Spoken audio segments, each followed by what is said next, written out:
আসসালামু আলাইকুম এভরিওয়ান, কি অবস্থা সবার, কেমন আছেন? আশা করি আলহামদুলিল্লাহ ভালো আছেন।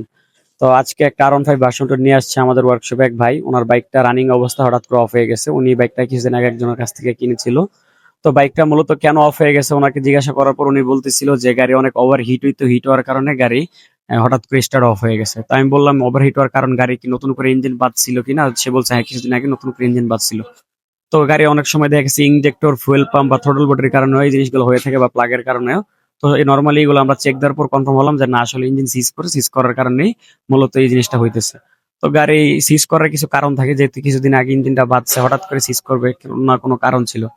অনেক সময় দেখা গেছে আমাদের ইঞ্জিন বাঁধার সময় অনেক কাজের গ্যাপ থাকা যায়, গ্যাপ থাকার কারণে দেখা গেছে যে আপনার এই ইঞ্জিন গুলো আবার নতুন করে কাজ করতে হয়। তো এই ঠিক এরকমই একটা কাজ হয়েছে ইঞ্জিনটার মধ্যে।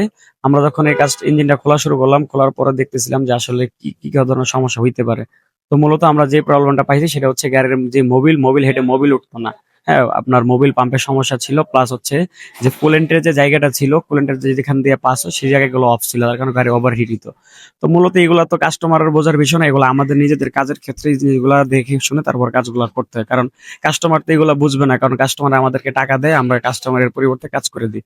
তো আমি বলবো যারাই ভাই মেকানিক ভাইরা আছেন, কাজ করেন, এই ধরনের কাজগুলো চেষ্টা করবেন পরিপূর্ণ এবং সুন্দরভাবে কাজগুলো করে দেওয়ার।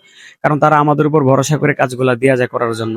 এখন কাজ কতটুকু হইলো না হইলো, কতটুকু গ্যাপ আছে না আছে, এগুলো আমাদের উপর থাকে। তারা তো আর এগুলো কোনো কিছু জানা হইতে পারে কিছু টাকা কম বেশি বাজারের কারণে অনেক সময় কাজ কিছু 19-20 হয়, বাট যারা বলে যে সম্পূর্ণ প্রপার ওয়েতে কাজগুলো করে দেন, তারা কিন্তু কখনো বাজেট নিয়ে কোনো সময় প্যারা দেয় না। তারা চেষ্টা চায় সবসময় যে কাজটা লিস্ট ভালো হোক। ঠিক এরকমই কাজে কিছু গ্যাপ থাকার কারণে, যার কারণে মনে করেন এই ইঞ্জিনটা আবার সিজ করছে।